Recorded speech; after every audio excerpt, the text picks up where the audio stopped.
Hello दोस्तों, आप सभी का स्वागत है आपके YouTube channel online teaching NBP sir में। आज हम आपके लेके हैं कक्षा 10 के गणित है त्रिभुज की प्रश्नावली है 6.3। इस वीडियो में आपको 6.3 के क्वेश्चन नंबर 10 से लेके क्वेश्चन नंबर 16 तक के सारे क्वेश्चन कराने वाले इस वीडियो में। आपको बता दें कि वीडियो नंबर 55 है। अगर अभी तक आपने पीछे की वीडियो नहीं देखी है तो आप हमारे चैनल पर जाएंगे, वहाँ पे आपको जाना है प्लेलिस्ट पे आप जैसे ही जाओगे वहाँ पे आपको दिखेगी कक्षा 10 की गणित। आप यहाँ पे जाओगे, आपको कक्षा 10 की सारी वीडियो यहाँ से मिलने वाली हैं। आप यहाँ से करके सारी वीडियो देख सकते हैं। आपको बता दें कि इस चैनल पे आपको 9 से 12 तक की मैथ पढ़ाई जाती है। अगर आप मैथ पढ़ना चाहते हैं इस चैनल को ज़रूर सब्सक्राइब कर लीजिएगा और साथ में बेल आइकन और बटन भी दबा दीजिएगा, जिससे कि आने वाली हमारी हर वीडियो आप तक आसानी से पहुँच सके। तो चलिए वीडियो को शुरू करते हैं।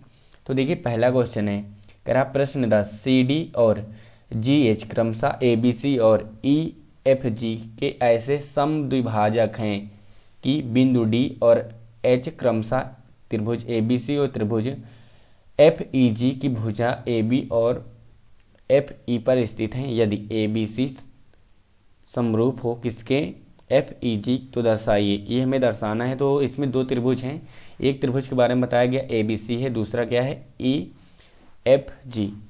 तो चलिए EFG और ABC त्रिभुज बना लेते। देखिए हम दो त्रिभुज बना लेते हैं। एक यहाँ बना लेंगे, ये ABC बना लेंगे और ये बना लेंगे AFE। तो चलिए हम दोनों त्रिभुज को बना लेते हैं। ये हमारा पहला है, मान लीजिए पहला हमने बना लिया और ये हमारा दूसरा त्रिभुज है। पहले त्रिभुज का नाम क्या है ABC, तो हम इसको ABC रखते हैं, A और B और यहाँ पे C हो जाएगा। और दूसरा त्रिभुज क्या है EG और यहाँ पे क्या है F, तो EGF हो जाएगा। अगर देखिए तो यहाँ पे कह रहा है कि जो है CD और GH ये समद्विभाजक मतलब द्विभाग में बांट रहे हैं। तो CD मतलब C से D पर, तो C से D पर समद्विभाजक कैसे बनेगा, यहाँ C बिंदु है तो यहाँ पे आपको D बनाना पड़ेगा। समद्विभाजक है ऐसे बनेगा, ऐसे यहाँ पे C से D। और यहाँ पे देखेंगे तो आपको दिखा रहा है कि यहाँ ऐसे भी बताया गया। देखिए कि AB पर क्या है, AB पर क्या स्थित है D स्थित, तो AB पे D स्थित है। और EF पर क्या स्थित है H, तो E और F पर क्या स्थित है H, तो H को बना लेते हैं। तो देखिए यहाँ से बन जाएगी ये H बन जाएगा, तो बन गया हमारे पास ये H।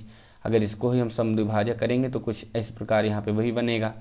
तो अब इसमें क्या कह रहा कि AB समांतर क्या है, ये दोनों त्रिभुज समांतर हैं, तो पहला सिद्ध करना है। तो चलिए अब हम क्वेश्चन को लगाते हैं। तो लिखेंगे हल। सबसे पहले लिख लेंगे दिया है कि त्रिभुज ABC है जो समरूप है किसके है, तो FEG के है, तो FEG के हैं। तो चलिए अगर इसमें आप देखोगे समांतर है तो जितना कोण A होगा उतना ही कोण F होगा, जितना कोण B होगा उतना ही कोण E होगा, और जितना ही कोण B कितना होगा C, जितना कोण C होगा उतना कोण G होगा। क्योंकि समरूप है इसका मतलब तीनों एंगल भी बराबर हैं। इस प्रकार आप निकाल सकते हैं। अब आप देखोगे तो आपको सिद्ध करना है कि CD बट्टे का GH और आगे AC, मतलब अगर ऊपर का देखें ऊपर से हमें पता लगाना हमें कौन सा त्रिभुज लेना है, तो CD AC, तो मतलब CD और AC। तो चलिए हम दिखाते हैं आपको इसमें कौन सा आपको त्रिभुज लेना है। तो CD, तो देखेंगे आप C से D कहाँ पे, CD यहाँ पे है, और आगे क्या कह रहा है AC, तो A और C। तो इससे मिलकर कौन सा त्रिभुज बना, इसका मतलब आपको ऊपर वाला त्रिभुज दिखाना है, ऊपर वाला त्रिभुज लेना है। नीचे देखोगे तो आपको है GH और GH, तो G से H, तो GH ये हो गया, और ऊपर क्या है तो नीचे और क्या है FG, तो F और G, तो ये हो गया। इन दोनों त्रिभुज को आपको दिखाना है। तो चलिए हम आपको इसमें दिखाते हैं। तो इन्हें हमें क्या सबसे पहले समरूप सिद्ध करेंगे, तो इनकी भुजा का अनुपात निकाल लेंगे। तो देखिए हम लिखेंगे क्या आगे, तो हम लिखेंगे अब कि त्रिभुज इसका नाम लिख लेंगे कि ADC में, कि इसमें ADC और ये आगे दूसरा त्रिभुज क्या है, तो दूसरा त्रिभुज है, इसको लिख सकते हैं हम क्या GFHG, तो लिख लेंगे FHG में। इसमें अगर हम देखें तो इसमें हमें ये देखने को मिलेगा कि जितना है क्या, जितना हमारी भुजा है यहाँ पे देखोगे ए, तो ए जितनी है, ए के बराबर क्या है आपका, ए का बराबर एफ है।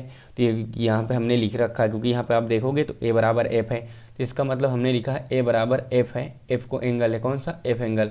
तो एक एंगल हमारा बराबर आ गया, ये इसके बराबर हो गया। अब दूसरा एंगल आप देखोगे तो यहाँ पे ये 90 डिग्री बन रहा है, क्योंकि इसका समभाजक है। तो यहाँ पे डी भी 90 डिग्री बन रहा है, तो इसका मतलब कि कोण डी और इसमें कोण एच के बराबर है। तो इसका मतलब क्या है कि दो एंगल से, तो आप लिखोगे त्रिभुज ए डी सी समरूप है त्रिभुज जी एफ एच जी के, कौन से, तो डबल एंगल समरूपता नियम से, नियम से अगर त्रिभुज समरूप है तो इनकी संगत भुजाओं का अनुपात बराबर होगा।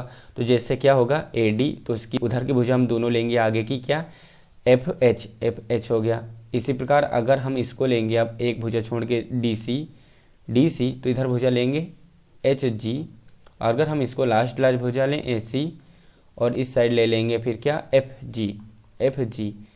तो इसमें क्या है कि ये नहीं है, तो इसको छोड़ देंगे, तो हमारे पास इसको लिख लेंगे सी डी सही क्रम में, और इसको नीचे लिख लेंगे क्या, एच जी या जी एच, आप जी एच लिखो, एच जी बात हुई, होता है जी एच। और इसको हम क्या लिख लेंगे कि ए सी है और ये क्या है, एफ जी। और इतना ही हमें सिद्ध करना था कि सिद्ध करो। तो ये देखिए हमारा आ चुका पहला। तो चलिए दूसरा देखते हैं। तो दूसरा हमें कौन सा त्रिभुज समरूप दिखाना है, तो डी सी बी। तो दूसरा हमें त्रिभुज डी सी बी समरूप दिखाना है। तो चलिए इसको दूसरा त्रिभुज लेते हैं। तो दूसरा क्वेश्चन कैसे सोल्व करेंगे, तो चलिए, तो देखिए दूसरे में हम चलते हैं। तो ये हो गया आपका पहला क्वेश्चन आपको ऐसे लगाना है। अब दूसरे क्वेश्चन को देखते हैं, हमें समरूप सिद्ध करना है। तो दूसरा क्वेश्चन आप कैसे करेंगे इस,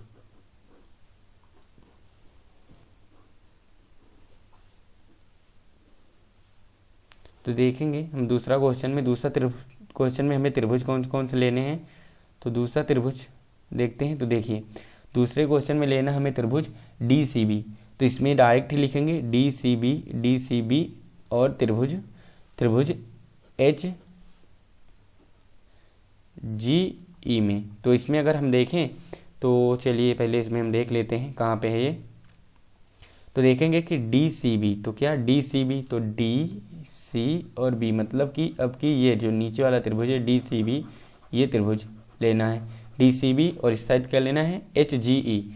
तो एच हो गया और एच हो गया, और ये एच हो गया, जी हो गया और ये ई होगा, मतलब ये दोनों त्रिभुज को हमें दिखाना है।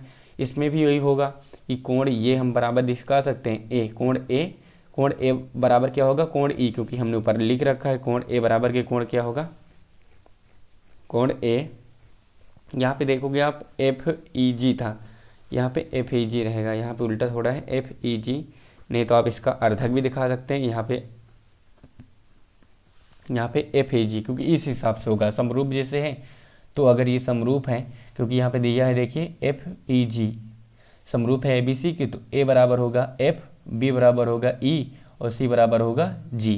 तो हमने वही लिखा ए बराबर एफ, बी बराबर ई और सी बराबर जी। तो ए बराबर क्या लिखा हमने, ए बराबर लिखा हमने एफ।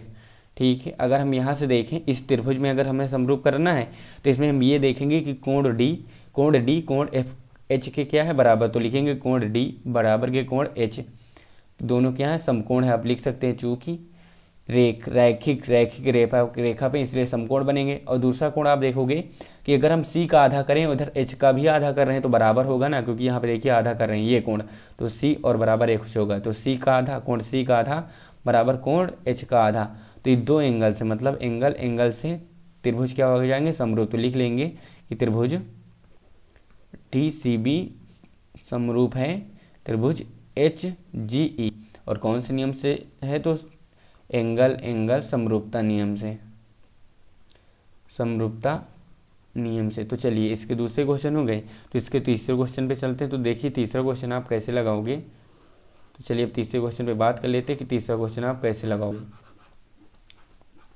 तो तीसरे नंबर की अगर हम बात करें क्वेश्चन के, तो इसको समरूप करना है कौन कौन से, डी सी ए। तो डी सी ए जैसे हमने पहले ही क्वेश्चन को समरूप किया था कि डी सी ए, तो देखते हैं हम डी सी ए को हमको समरूप करना है।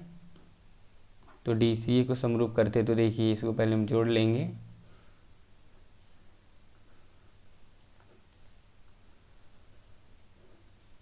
तो डी सी ए, तो यहाँ लिख लेंगे डी सी ए कौन से त्रिभुज में समरूप करना है, डी सी ए, तो लिखेंगे डी सी और ए। इसमें क्या लिखेंगे, त्रिभुज एच जी एफ में। तो इसमें अगर हम देखें तो कौन कौन से त्रिभुज हमें बताया गया है, तो यहाँ पे देखेंगे कि डी सी ए, तो डी कहाँ है, डी यहाँ पे, डी सी और क्या ए, तो डी सी ए मतलब ये ऊपर वाला त्रिभुज चला गया डी सी ए में। और H F, H G F, तो एच जी और एफ, ये दो त्रिभुज करना है। तो अगर इसमें हम देखें तो इसमें लिखेंगे कि कोण जो है ये ए कोण एफ के बराबर है, हमें पहले ही सिद्ध किया, तो कोण ए बराबर के कोण एफ, क्योंकि वो समरूप थे। और दूसरा देखें तो कोण ये डी और कोण एच के बराबर भी होगा, कोण डी बराबर कोण एच, क्योंकि ये कौन से रेखा है, रैखिक रेखा बने कोण है। तो इसका मतलब त्रिभुज डी सी ए और डी सी ए समरूप हो गया। आप समरूप के निशान बना देंगे, किसके है, तो एच जी ई के, कौन से नियम से है, तो एंगल समरूपता नियम से, समरूपता नियम से ऐसे ही आपको लिख देना है। तो चलिए क्वेश्चन नंबर 11 पे चलते हैं। तो ये क्वेश्चन नंबर 11 है, इसमें कह रहा आकृति 11 में ए बी बराबर ए सी, तो मतलब जो ए बी है बराबर ए सी है, एक समद्विबाहु त्रिभुज है, त्रिभुज ए बी सी की लंबाई बढ़ाई गई। तो ये देखिए त्रिभुज ए बी सी की बढ़ती हुई भुजा बी सी पर एक बिंदु ई है। यदि ए डी समलंब है, ये लंब है, ये क्या है, लंब का निशान है, ए बी लंब है किस पे, बी सी पे। तो देखिए जो ए डी लंब है बी सी पे और ई एफ लंब है ए सी पे, तो ई एफ लंब है ए सी पे, तो सिद्ध कीजिए कि ए बी डी समरूप है ई सी एफ के। तो बहुत आसान क्वेश्चन, सबसे पहले लिखेंगे हल, इसे में लिख लेंगे त्रिभुज ए बी डी और ये दोनों त्रिभुज पहले ही ले लेंगे हम, त्रिभुज ई सी एफ में। तो इनमें दोनों में देखेंगे कौन से किसके बराबर है, तो ए बी सी देख लेते हैं पहले, ए बी डी का चित्र में देखते हैं कहाँ पे है। तो देखिए ए बी डी, तो ए बी डी कहाँ पे है, तो ए है यहाँ पे, ए है, ये है बी है, तो ये हो गया ए से बी और ये हो गया डी, तो ये हो गया हमारा A B D. A B D हमारा हो चुका है। चलिए आगे देखें, अगर ए बी डी हमारा हो गया और आगे आप देखोगे तो ई सी एफ, तो ई सी एफ देख लेते कहाँ पे है, तो ई सी एफ, ई हो गया, यहाँ पे देखो कि सीधा हो गया, आप ई के बाद यहाँ पे सी मिला और यहाँ पे जाओगे तो ये एफ है। तो ये दोनों त्रिभुज को हमें समरूप सिद्ध करना है। तो इसमें आप देखोगे पहली बात, तो ये कोण जो होगा इसका, ये एफ ये डी के बराबर है, क्योंकि इधर भी 90 डिग्री आ गया, तो ए डी के बराबर, एफ डी के बराबर आ जाएगा। और सी दोनों में उभयनिष्ठ है, सी क्या है, सी यहाँ पे, सी दोनों में उभयनिष्ठ, सी नहीं, और यहाँ पे एक और देखोगे आप, और आप यहाँ पे ये देखोगे कि इसका कोण सी कोण बी के बराबर होगा, क्योंकि ये क्या है, ये भुजा बराबर है। देखिए ए बी बराबर ए सी, तो जितना ए बी उतना ए सी, तो समान भुजाओं के समान कोण बराबर होते हैं, ये कोण इसके बराबर होगा, तो दोनों कोण से ये त्रिभुज समरूप हो जाए। तो सबसे पहले इसमें लिखेंगे कि यहाँ पर हमारे पास दिया है कि ए बी बराबर के क्या दिया है, ए सी, तो यहाँ से हमें ये मिलेगा कि जो कोण बी है, क्या है, कोण बी है, वो कोण सी के समान है। यहाँ पे लिखोगे समान भुजाओं के समान कोण, क्या लिखोगे, समान भुजाओं के समान कोण, समान भुजाओं के समान कोण लिख दोगे, समान कोण। तो पहला एंगल हमें बराबर मिल गया और दूसरा एंगल हमें यहाँ से बराबर मिल जाएगा कि कोण देखो एफ और कोण डी, ये दोनों समकोण है। तो आप लिखोगे कोण एफ बराबर कोण क्या, कोण डी, पहले इधर आप कोण डी लिख लीजिए, उधर एफ, तो कोण डी बराबर के कोण एफ। और चूंकि ये क्या है, ये समकोण है, क्या है, समकोण है, ये 90 डिग्री हैं। तो आ गया बस कि त्रिभुज ए बी डी समरूप हो गया किसके, ई सी एफ के। ई सी एफ के कौन से नियम से हुआ है, तो डबल एंगल समरूपता नियम, तो लिख दोगे एंगल समरूपता नियम से, तो एंगल समरूपता नियम से त्रिभुज समरूप हो गया। तो ये हो गया आपका 11 नंबर क्वेश्चन। तो चलिए क्वेश्चन नंबर 12 पे चलते हैं। तो ये 12 नंबर क्वेश्चन है। प्रश्न कह रहा है कि एक त्रिभुज ए बी सी की भुजाएं ए बी और बी सी तथा माध्यिका ए डी एक अन्य त्रिभुज पी क्यू आर की क्रमशः भुजाएं पी क्यू और पी आर माध्यिका के समान अनुपाती हैं, मतलब समान अनुपात में हैं। तो दर्शाइए कि ए बी सी और पी क्यू आर समरूप हैं। तो लिखोगे आप सबसे पहले इसमें हल, तो लिखते हैं, देखिए हल दिया है दिया है कि जो इसकी भुजा है ए बी बी सी और ए डी एक अन्य त्रिभुज पी क्यू आर की पी क्यू और क्यू आर और पी एम के समानुपाती हैं। मतलब कि जितना इसमें है ए बी, क्या है ए बी और इसमें क्या है बी सी और इसमें क्या है ए डी, वह दूसरे त्रिभुज की भुजा क्या पी क्यू और क्यू आर और पी एम इनके क्या है समान अनुपात में। समान अनुपात मतलब इनका जो अनुपात है ये बराबर है, इतना हमें दे रखा है। अब देखिए हमें सिद्ध करना है कि ये त्रिभुज क्या है, समरूप हैं। अगर हम यहाँ से ध्यान दें तो हम इसका एक कोण बराबर कर लें और देखिए क्योंकि हमारे पास ए बी है, ए बी भुजा है मतलब ये भुजा बराबर है। उसके बाद देखें तो हमारे पास बी सी भी है मतलब कि बी सी भी है, ये भी भुजा है और ये भुजा नहीं। और हमने आपको समरूप में बताया है कि एक भुजा दो भुजाएं तथा उनके बीच का कोण अगर दूसरे त्रिभुज की दोनों भुजाएं तथा उसके बीच के कोण के बराबर हो त्रिभुज समरूप होता है। तो इसका मतलब हमारे पास दोनों भुजाएं तो हैं बराबर, भुजाओं का अनुपात भी यहाँ देखिए ए बी और बटे का पी क्यू का अनुपात बराबर है बी सी और बटे का क्यू आर का अनुपात, हमें केवल ये कोण बराबर करना है। तो इसको हम इसको समरूप दिखा दें तो यहाँ से कोण बराबर कर लेंगे। तो यहाँ पे पता हम क्या रखेंगे, यहाँ पे रखेंगे कि ए बी बटे का पी क्यू बराबर के बी सी को हम देखिए बी सी यहाँ पे माध्यिका है तो समान अनुपात में होगी, मतलब जितना इस साइड हो उतना इस साइड भी होगा। तो यहाँ पे हमारे पास क्या है बी सी, तो हम बी सी को लिखेंगे, बी सी को क्या लिखेंगे तो देखिए बी सी को हम ये लिख सकते हैं कि B D to B D, तो बी सी को हम यही लिख सकते हैं कि बी डी बराबर बी सी अपान टू, ये होता है क्योंकि बी सी का ही आधा क्या होता है बी डी। तो यहाँ पे आ जाएगा टू बी डी, तो बी सी बराबर टू बी डी, क्योंकि देखेंगे बी सी का आधा क्या होगा, बी सी का आधा होगा बी डी, तो यही लिखेंगे बी सी का आधा बी डी और जो दो भाग में होता वो गुणा में आ जाएगा। तो हम लिख देंगे यहाँ पे बी सी के जगह लिख देंगे टू बी डी और इसी प्रकार नीचे वाले में लिख देंगे क्यू आर के दर पर लिख देंगे टू क्यू एम, तो लिख देंगे टू क्यू एम और यहाँ पे क्या हमारे पास ए डी बटे का पी एम है। अब देखें तो इसमें दो से दो कैंसिल हो जाएगा, तो इसका मतलब आ गया ए बी बटे का पी क्यू बराबर आ गया हमारे पास बी डी बटेगा क्यू एम और बराबर के ए डी बटेगा पी एम। यहाँ से आप देखोगे तो ए बी पी क्यू मतलब ये त्रिभुज इसके समरूप हो गया, तो लिखोगे त्रिभुज जो हो गया क्या ए बी डी, क्या लिखोगे ए बी डी समरूप हो गया आपके पास क्या पी क्यू एम, तो पी क्यू एम तो इसके समरूप हो गया। इसका मतलब कि कोण बी बराबर आ गया कोण क्यू, तो हमें एंगल मिल गया। अब आप लिखोगे कि त्रिभुज ए बी सी में क्योंकि हमें जो ए बी सी और किस में ए बी सी और पी क्यू आर में और ए बी सी और पी क्यू आर में, इसमें अब हमें क्या मिला, इसमें ये मिला है कि इसकी दो भुजाएं जो है ए बी बटे का पी क्यू बराबर हैं और किसके तो बी सी बटे का क्यू आर, और हमें एक कोण भी मिल गया कि कोण बी बराबर कोण क्यू। इसका मतलब लिख लोगे त्रिभुज ए बी सी समरूप है त्रिभुज पी क्यू आर से। कौन से नियम से हुआ है, तो दो साइड एंगल साइड मतलब साइड एंगल साइड समरूपता नियम से। तो बस हो गया है आपका क्वेश्चन समरूपता नियम से, आपको ऐसे ही क्वेश्चन लगाना था। तो चलिए क्वेश्चन नंबर 13 अब चलते हैं। तो ये क्वेश्चन नंबर 13 इसमें कह रहा है एक त्रिभुज ए बी सी है कि भुजा बी सी पर एक बिंदु डी इस प्रकार स्थित है कि A B D A D C बराबर बी ए सी है। तो चलिए सबसे पहले इसमें हम त्रिभुज बनाएंगे, तो लिखेंगे हल। इसमें कह रहा है एक त्रिभुज ए बी सी है, तो एक त्रिभुज हम ये बनाएंगे ए बी सी, तो ये हमने बना लिया एक त्रिभुज क्या ए बी सी, इसका हम नाम देंगे त्रिभुज का ए बी सी।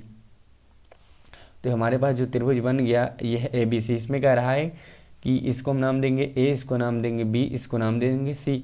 इसमें कह रहा है बी सी पर एक बिंदु डी इस प्रकार स्थित, तो बी सी पे एक बिंदु यहाँ पे मान लेंगे डी इस प्रकार स्थित है कि ए डी सी, तो इसको मिलाएंगे तो मतलब क्या होगा ए डी सी, मतलब कि ए डी सी ये बराबर होगा का बी ए सी, मतलब बी ए सी।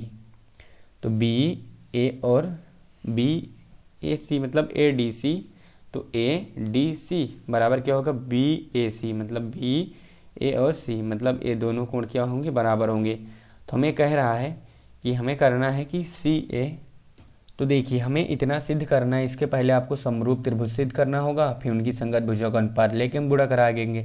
तो यहाँ से कैसे पता चलेगा कौन कौन से त्रिभुज लेने हैं, तो आप इस पर देखोगे बी सी बी किसकी भुजा है, तो सी और बी, तो सी बी मतलब पूरे त्रिभुज की।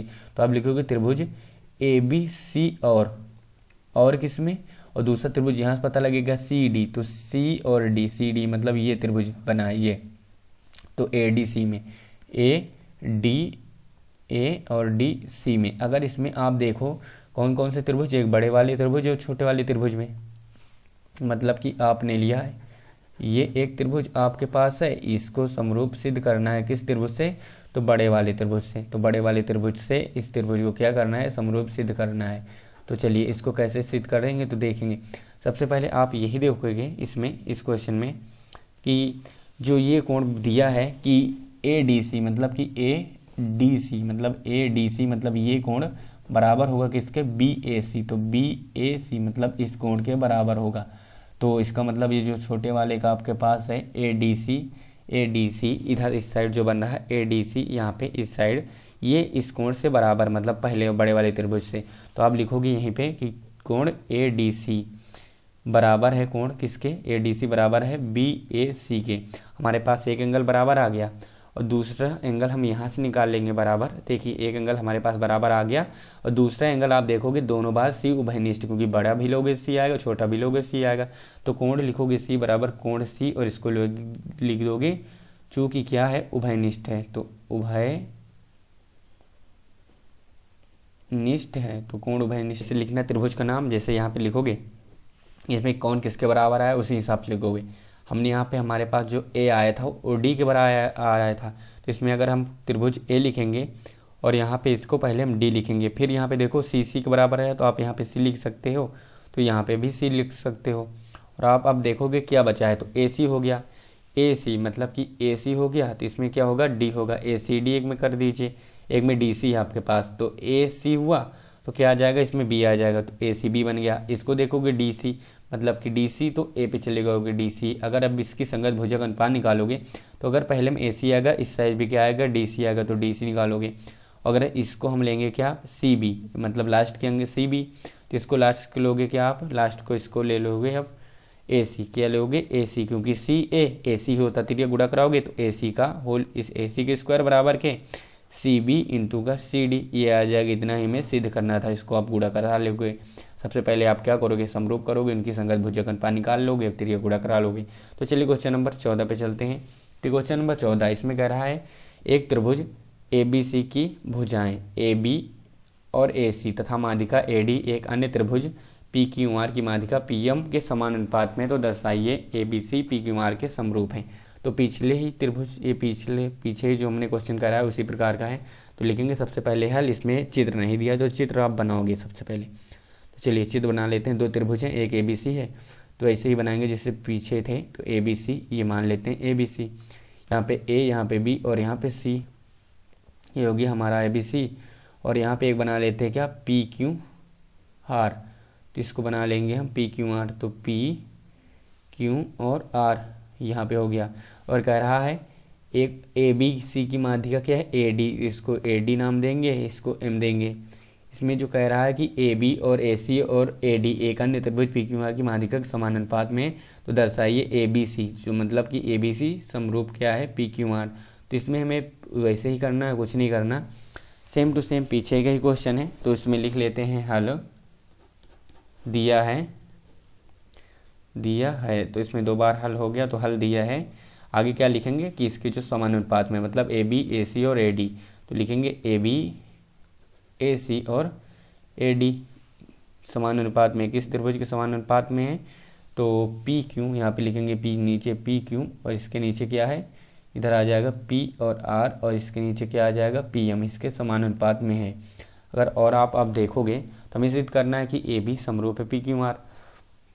तो हम क्या करेंगे, हमारे पास दो भुजा हो गए, हम फिर से इसको, इस कोण को बराबर करेंगे। तो इसको लिखेंगे ए बी बटे का पी क्यू बराबर क्यू। इसको आपको याद है कि हमने ए सी जो था हमारे पास, ए सी यहाँ पे क्या है, ए सी है, ए सी भुजा है, तो अब की हम इस साइड वाला त्रिभुज बराबर कर सकते हैं। कौन सा, ये वाला बराबर कर सकते हैं, क्योंकि हमारे पास इस बार ये नहीं दिया, अब की बार हमारे पास डायरेक्ट है ए डी है। तो देखेंगे ए बी ए सी मतलब कि ए बी और ए सी है, ए डी, हमें सबसे पहले ये कोण निकालना पड़ेगा।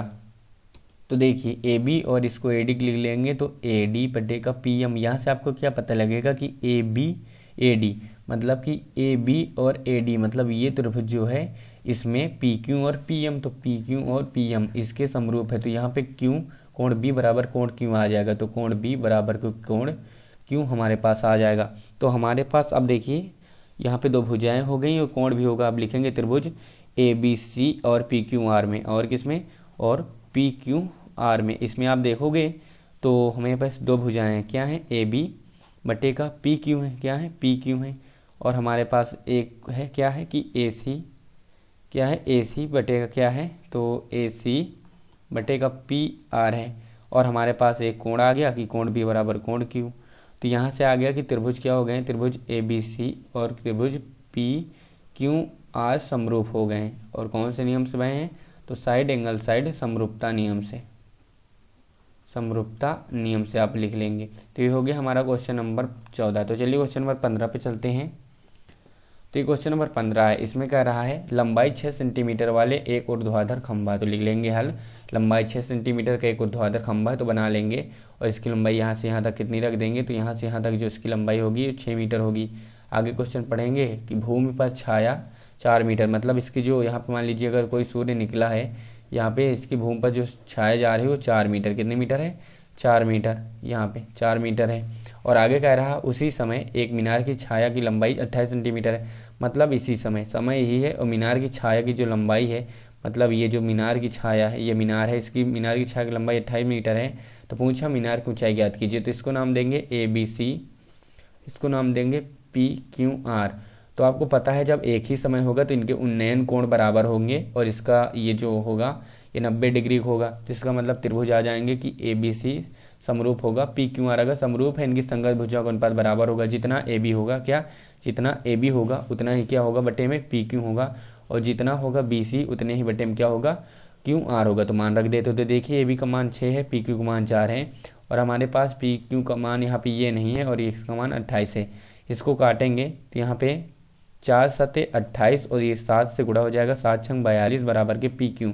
मतलब कि हमारे पास पी क्यू का मान है 42 सेंटीमीटर और हमारे पास पी क्यू है क्या, तो पी क्यू है मीनार की ऊंचाई। तो लिखेंगे मीनार की ऊंचाई बराबर, मीनार की ऊंचाई बराबर के 42 मीटर। तो ये हो जाएगा हमारा इस क्वेश्चन का आंसर। तो चलिए इसके क्वेश्चन नंबर 16 पे चलते हैं। तो देखिए इसका 16 नंबर क्वेश्चन है, लिखेंगे हल। 16 नंबर क्वेश्चन कह रहा है एडी और पीएम त्रिभुज एबीसी और पीआर की माध्यिकाएं। तो वैसे ही त्रिभुज बना लेंगे क्योंकि इस प्रकार का तीसरा ये त्रिभुज बनेगा। तो तीसरी बार ये ऐसा त्रिभुज बन रहा। तो इस पे कह रहा है कि एबीसी, ये मान लीजिएगा आपका एबीसी है और ये हो गया आपका पी क्यू आर। तो इनकी माध्यिका, ए की माध्यिका क्या है, तो ए की माध्यिका डी है और इसके क्या माध्यिका, इसकी एम है। और यहाँ पे कह रहा है कि ए बी सी और पी क्यू आर की समांतर है। तो ए डी बटेगा पी क्यू बराबर ए डी, यहाँ पे ए डी बटेगा पी एम, ये ज्ञात करना है, ए डी बटेगा पी एम। सबसे पहले आपको ये कोण बराबर निकाल लेना है। तो लिखेंगे दिया है कि ए बी सी त्रिभुज जो है समरूप है त्रिभुज पी क्यू आर। तो यहाँ से हमें ये पता चलेगा कि इनकी भुजा का अनुपात क्या, इनकी भुजा का अनुपात आ जाएगा यहाँ से। तो इनकी भुजा का अनुपात निकाल लेते हैं। इनकी भुजा का मतलब क्या होगा कि जितना ए बी होगा उतना ही पी क्यू होगा, और जितना होगा बी सी उतना ही क्यू आर होगा, और जितना होगा क्या ए सी उतना ही पी आर होगा। आपको यहाँ से ये पता लगेगा कि जो बी सी है, बी सी को हम लिखेंगे क्या, बी सी बराबर के 2BD, और इसी प्रकार के क्यू आर बराबर के 2QM। तो इसको लिख देंगे तो आएगा ए बी बटेगा पी क्यू। यहाँ पे आ जाएगा क्या, 2 रख देंगे 2BD, क्योंकि यहाँ पे BC का ही आधा होता है क्या, BC का आधा करोगे तो आएगा BD, और लेकिन तो कहाँ चले जाएगा, गुणा में। तो यहाँ पे 2 आ गया। इसी प्रकार यहाँ पे 2QM आ जाएगा, और यहाँ पे क्या है AC बटेगा PR। 2 से 2 क्या हो जाएगा, कैंसिल हो जाएगा। तो हमारे पास आएगा AB बटेगा PQ बराबर के BD बटेगा QM। यहाँ से आपको ये पता लगा और यही आपको ज्ञात ही करना था। तो देख लीजिए AD यहाँ पे है, तो ये यहाँ से आ गया हमारे पास, इतना आ गया। अभी ये क्या है BD, तो BD लिख लेते हैं 2BD, 2 से 2 तो कैंसिल हो गया, यहाँ पे आ गया BD। तो आपको ये पता लगा कि ABBD मतलब ये त्रिभुज हो गया, समरूप हो गया। तो आपको यहाँ से मिल गया कि त्रिभुज ABD समरूप है त्रिभुज PQM के। तो इनकी संगत भुजा का अनुपात निकाल लोगे अब।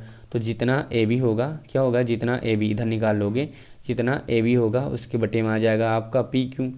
और इसी प्रकार जितना इसका लास्ट भुजा होगा AD, उसी प्रकार यहाँ पे आ जाएगा क्या, PM। तो PM, तो ये हो जाएगा हमारे 16 क्वेश्चन नंबर का आंसर। तो इतना ही सिद्ध करना था। तो चलिए इसमें आपको हमने क्वेश्चन नंबर 10 से लेकर क्वेश्चन नंबर 16 तक के सारे क्वेश्चन कराए हैं। अगर आपको वीडियो अच्छी लगी तो वीडियो को लाइक कर लीजिएगा। तो चलिए मिलते हैं अगली वीडियो पे।